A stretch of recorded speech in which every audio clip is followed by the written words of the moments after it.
Fala empresária, tudo bem? Aqui Cláudio Melo, trazendo mais dicas e estratégias para a sua empresa. Bom, hoje eu queria falar de um assunto importante chamado pesquisa. E meu Deus, como isso aqui é importante.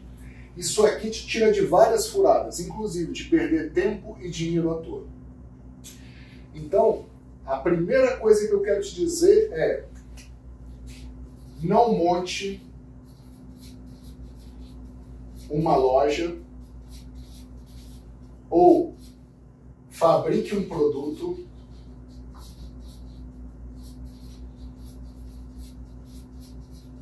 para você. Você não montou empresa para você. Você montou empresa para quem? Você montou empresa para o cliente. Ele é que tem que ser o centro da sua atenção. Isso parece óbvio, mas não é. Já vi muita gente quebrar porque ignorou o cliente. Aqui na minha cidade, aqui no meu estado, tem uma cidade que faz 40 graus na sombra. Imagina, um calor danado. Só que um empresário resolveu viajar para os Estados Unidos. Chegando lá, ele resolveu esquiar. Ele adorou esquiar. E quando ele voltou para a cidade dele, ele achou que tinha descoberto uma grande oportunidade. Porque ele procurou na cidade toda e não havia uma loja de equipamento para neve. Não havia uma loja de equipamento para quem queria esquiar. Não tinha ninguém vendendo esqui, não tinha ninguém vendendo casacos grossos. E ele falou: legal, vou montar uma loja. Sabe o que aconteceu? Quebrou em menos de um mês. Por quê? Porque ele montou uma loja para ele. Ele não montou a loja para o cliente. Já vi casos de homens e mulheres empresários montarem lojas para eles próprios, para se agradar. Lojas que são um verdadeiro luxo, mas que espantam, que afastam o cliente devido a esse tamanho luxo. Existem vários casos de lojas de alto luxo em bairros populares, que a pessoa passa na frente e não tem coragem nem de abrir a porta para perguntar o preço. Inclusive, alguns exemplos de lojas que, quando a pessoa tira o ar-condicionado e deixa a porta aberta, faz com que o cliente entre mais na loja, que ele se sinta mais à vontade. Às vezes, a porta e o ar-condicionado até é um empecilho para o seu cliente entrar na sua loja. Mas o que eu gostaria de explicar hoje aqui nesse vídeo é o seguinte: fazer pesquisa não é caro e não é complicado e também não demora. Eu perguntava para as pessoas: mas poxa, por que você não faz pesquisa? Por que você não escuta o seu cliente? Ah não, porque fazer pesquisa é caro. Não, não é caro. Ah não, porque é complicado esse negócio, né? Não é complicado. Ah, mas demora. Não, não demora. A questão é que em marketing, e eu vou deixar bem claro isso, em marketing, a minha opinião e a sua opinião, a nossa opinião,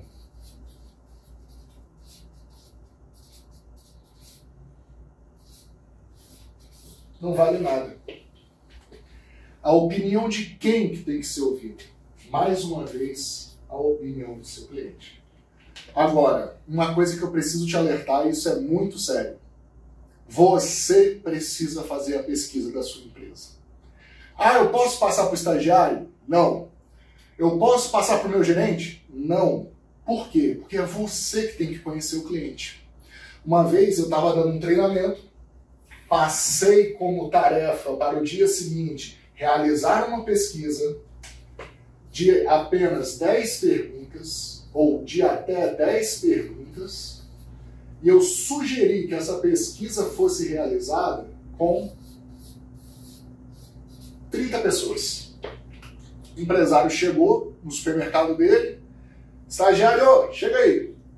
Xerocou 30 folhas com 10 perguntas, entregou para o estagiário e foi cuidar das coisas dele e deixou o estagiário entrevistando lá na rua, certo?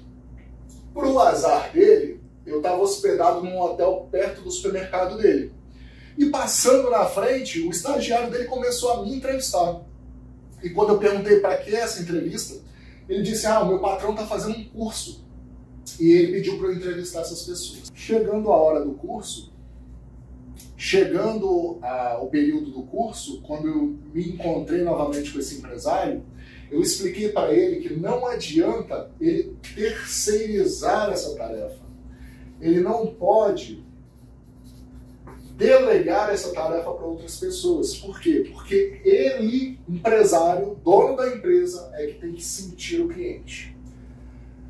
Mais uma vez, ele imprimiu as 30 folhas com 10 perguntas e dessa vez ele foi para a porta da loja, no caso, na porta do supermercado, entrevistar as pessoas.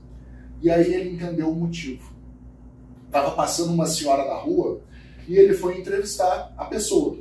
Oi, boa tarde, senhora, tudo bem? Posso lhe fazer 10 perguntas? Ela, claro, meu filho, pode falar. O que a senhora procura de bom no supermercado? Ela falou, preço, bom atendimento, cordialidade, que seja próximo da minha casa. Poxa, que legal. Quais são os itens que a senhora mais compra no supermercado? Carne, feijão e outras coisas. A última pergunta, e eu sempre sugiro que seja a última, para você não influenciar as outras perguntas, o que a senhora acha desse supermercado aqui? E atrás estava o supermercado que ele era dono. E ela falou, nossa, esse? Nunca que eu vou comprar nesse supermercado. Comprei uma vez para nunca mais. Na hora, ele arregalou um olho e falou assim, mas por quê? Por que a senhora nunca mais vai comprar nesse supermercado? Qual o problema? E ela falou o seguinte, olha, na única vez que eu entrei nesse supermercado, eu escutava o dono gritando com os funcionários lá de cima. Ele humilhava os coitados. Era uma cena assim, sabe, vergonhosa, desumana. Eu nunca vou dar dinheiro para uma pessoa que faz isso com outro ser humano. Na hora, a ficha dele caiu. E quando chegou lá no treinamento, no dia seguinte, ele pediu a palavra e contou, agora eu entendo porque que nós, empresários, é que temos que fazer a entrevista com o cliente. Para sentir a dor do cliente, para entender a necessidade do cliente. Porque se a gente terceiriza isso para outra pessoa, a pessoa vai entender e a gente não vai entender. Ou seja, a pesquisa vai ser feita, mas ela não vai ser tão rica quanto ela poderia ter sido. Agora, você vai me perguntar o seguinte, 30 entrevistas é o suficiente? Geralmente sim. Agora, pode ser menos? Pode. Pode ser necessário fazer mais do que 30? Também pode. Na verdade, 30 é um número médio. O que eu gostaria que você se concentrasse é num negócio chamado saturação de resposta. Ou seja, perguntei para a pessoa, o que você mais compra no supermercado? A primeira falou carne. A segunda falou carne, a terceira falou carne, a 15ª falou carne, a 25ª falou carne. Legal, atingi minha saturação. Mas se a primeira falou carne, a segunda falou miojo, a terceira falou leite, a quarta falou queijo e por aí vai, talvez eu tenha que fazer mais de 30. A saturação é quando você começa a ver uma certa repetição, ou seja, você encontra um padrão de resposta nas entrevistas. Ou seja, quer dizer que você já atingiu o objetivo. Pode ser um pouco antes de 30, ou talvez seja necessário um pouco mais de 30. Agora, algumas coisas tem que haver na sua pesquisa para que ela te traga o resultado esperado. E, por favor, essa é a parte muito importante, essa é a parte mais importante. Primeiro, a tua pesquisa tem que ser imparcial. Ou seja, você não pode influenciar a sua pesquisa. Então, a primeira coisa que você vai fazer é você não vai entrevistar os seus amigos. Por quê? Seus amigos são seus amigos. Eles vão dizer para você as coisas que você gostaria de ouvir e não as coisas que você tem que ouvir. Outra coisa é você nunca enviesar uma pergunta. O que é enviesar? Imagina que a tua pergunta ela deve ser sempre uma linha reta, ok? Enviesar a pergunta seria como se você estivesse vindo numa linha reta e de repente desviasse a pergunta, não para saber a verdade, mas sim para atender o seu interesse próprio. Se você perguntar se você é uma pessoa agradável ou se ela te acha bonito, essa pergunta, na verdade, ela está sendo enviesada. Então você deve evitar enviesamento de pergunta. Você deve evitar perguntas que a resposta seja positiva para você, que atendam o seu interesse. A pergunta, ela tem que ser imparcial. Então, às vezes, a pessoa vai te responder, na maioria das vezes, o que você gostaria de ouvir, e não o que você precisaria ouvir. Por exemplo, você chega para uma pessoa e pergunta assim, você pagaria R$5 nessa garrafa? Ou você pagaria R$3 nessa garrafa? Uma coisa é a verdade. Outra coisa é a pessoa desviar da verdade para tentar te agradar. Ela vai tentar te agradar fazendo com que você tenha o seu interesse resolvido. Como é que você resolve isso? Você compraria essa garrafa por R$3? Se a pessoa responder que sim, você diz, ok, tá aqui, então compra. E a pessoa vai falar, mas como assim? Você, não, eu estou vendendo a garrafa por R$3, é sua, pode ficar. E a pessoa vai responder, não, mas espera aí, não era bem assim. Isso quer dizer que a verdade é uma, só que a pessoa te respondeu outra coisa para te agradar, para atender o seu interesse de entrevistador. Agora, uma outra técnica que você pode ter também é usar softwares, programas, sites que fazem pesquisa. Isso mostra mais uma vez que pesquisa não é caro, porque esses softwares são gratuitos, não é complicado, porque são super fáceis de preencher, o preenchimento é totalmente intuitivo e não demora. Em menos de 15 minutos, você consegue fazer uma pesquisa em 2 softwares muito conhecidos, 2 sites muito conhecidos. O primeiro se chama SurveyMonkey. E lá você tem todos os tipos de pesquisa mais usadas. Múltipla escolha, resposta curta, resposta aberta, resposta longa. E aí você pode perguntar coisas que vão determinar quem é o seu público-alvo. Outro site muito conhecido além de SurveyMonkey é o próprio Google, que tem a parte do Google Forms, ou seja, Google Formulários. Também tem vários tipos de pesquisa. Por fim, eu gostaria de levantar um ponto muito importante, que você só pode, ou na verdade você só deve entrevistar quem for seu público-alvo. Ou seja, para que você vai entrevistar uma pessoa que não faz parte do seu público? Vamos supor que você tem um bar, ok? E nesse bar você vende bebidas alcoólicas. Você não vai entrevistar alguém com menos de 18 anos, porque teoricamente essa pessoa não deveria estar frequentando o bar. Se você vende, por exemplo, charutos, você não vai entrevistar provavelmente mulheres, porque a maioria das pessoas que fumam charuto são homens. Se você tem uma loja de lingerie, provavelmente você só vai entrevistar mulheres. Então, como é que você vai definir o seu público-alvo?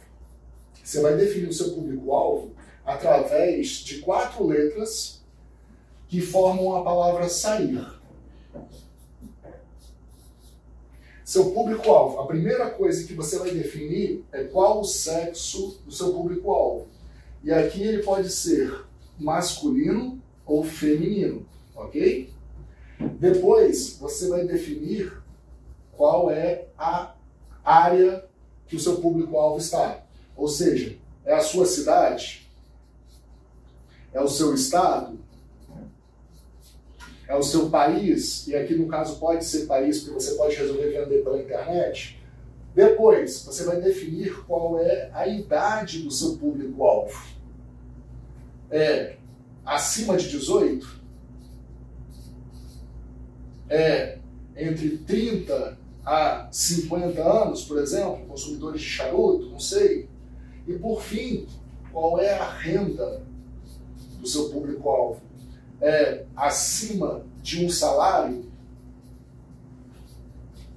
é acima de 3 salários, acima de 5 salários, você que vai definir isso. Vamos voltar no exemplo? Uma loja de lingerie. Como é que eu defino meu público-alvo? Para lingerie, mulheres. A minha loja é física ou vende pela internet? Não, Cláudio, minha loja é só física. Legal. Dentro da minha cidade, acima de 18? Predominantemente acima de 18. Aí você fala assim, mas eu tenho uma sobrinha que tem 16 anos e ela pode comprar na loja. Legal. Imagina que isso daqui é a quantidade de clientes que você tem, ok? Isso daqui são suas clientes de 16 anos. O resto todo, que é isso aqui, é acima de 18. Então o que você vai fazer? Você vai considerar que o seu público-alvo é majoritariamente, ou na maioria das vezes, acima de 18. E a renda? Como é que é essa sua loja de lingerie? São lingeries populares ou são lingeries de grife, mais de luxo? Ah não, são lingeries de grife, de luxo. Então eu posso te dizer que a renda do teu público-alvo é acima de 5 salários. São lingeries para adolescentes ou para pessoas acima de 30 anos, senhoras? Ah não, são acima de 30 anos, pessoas que têm mais renda. Então a sua idade seria mais focada nisso aqui. Agora, mudando o exemplo para charutos. Sexo, majoritariamente, em sua grande maioria, masculino. Cláudio, mas eu tenho uma prima que fuma charuto. Beleza, ela faz parte dessa exceção. Exceção não faz regra. Então, a regra diz que a maioria que fuma charuto é masculina. Ok, vendo na minha cidade, no meu estado, eu vendo pela internet. Ah não, eu vendo pela internet. Então, você pode considerar o seu país. Idade. Quantas pessoas de 18 anos você vê fumando charuto? Provavelmente pouquíssimas. Ah, mas o meu primo... Vamos lá, de novo. É exceção, não é regra. Então, para fumar charuto, vamos colocar acima de 40 anos? Vai lá, acima de 40 anos. Beleza, esse daqui é a idade do seu público-alvo. E a renda? A pessoa que compra um charuto de qualidade, um charuto cubano, não é a mesma pessoa que vai na padaria comprar um maço de cigarro. Então, precisa ganhar o quê? Acima de, sei lá, 7 salários mínimos? Talvez essa seja a renda do seu público-alvo. Tá, mas para que isso tudo? Primeiro, para saber quem eu vou entrevistar. Segundo, para definir um negócio chamado potencial de mercado. Cláudio, o que é potencial de mercado? Saber quantos clientes eu tenho a capacidade de atingir. Vou conseguir atender todos? Provavelmente não. Mas quantos eu posso alcançar? Quantos estão disponíveis? Até onde vai o meu alcance? São muitas pessoas ou são poucas pessoas? Depois que você calcula isso daqui, Cláudio, onde é que eu vou achar esses dados? IBGE. Isso aqui eu vou te mostrar no próximo vídeo. Mas, legal, cheguei à conclusão que, de acordo com o IBGE, calculando o sexo, a minha área de atuação, a idade do meu público-alvo e a renda dele, eu achei lá 7.000 clientes em potencial. São meus? Não, são do mercado. Aí o que eu vou fazer? Vou dividir pelo número de empresas ou de concorrentes. Aí, meu amigo, eu não vou dividir tipo, eu tenho 7 concorrentes e eu vou dividir 7.000 por 7 e achar 1.000 clientes para cada pessoa. Não, não é assim. Não são 1.000 clientes para cada empresa. A questão é, existem concorrentes bem maiores que você e provavelmente existem concorrentes menores também. Essa conta aqui a gente tem que fazer uma ponderação. Tem que ser proporcional. Mas aí a gente consegue saber quantos clientes você tem potencial de atender. Quantos clientes você consegue alcançar e trazer para sua loja. Se você está atendendo mais do que esse número que você achou aqui, show de bola, quer dizer que um dos seus concorrentes está atendendo menos. Agora, se você está atendendo menos do que esse número que você achou, quer dizer que seu concorrente está atendendo mais do que você está atendendo. Então, fica tranquilo que nós vamos te ensinar a fazer uma pesquisa de qualidade para você entender como funciona a mente do seu cliente, principalmente a mente do seu público-alvo, até você conseguir atingir a saturação sem enviesar a pesquisa, sendo imparcial. E depois, ao usar ferramentas como SurveyMonkey e Google Forms, por fim, calcular o tamanho do seu público-alvo para saber se você está bem ou não no mercado. Tá joia? Então não perca os próximos vídeos. Um abraço!